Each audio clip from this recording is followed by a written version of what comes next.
my name is Evelyn Sullivan. I hired Tom to fix my roof, and I am very satisfied with what he did with my roof.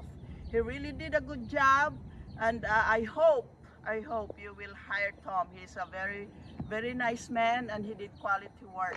Taga Pusurubio, Pangasinan po ako, Philippines, and before na gawin nila ang aking roof, they show me kung ano yung damage ng roof, at saka kung paano nila i-fix ang mga roof, at saka pag may tatanungin ka sa kanya, she will explain it in detail.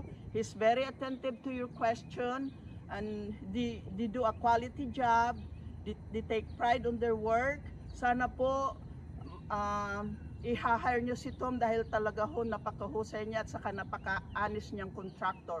Kasi yung mga contractor na iba, magaling lang silang magsalita pero wala naman sa gawa. Si Tom talagang magaling ho siya. Inirekomenda ko sa inyong lahat.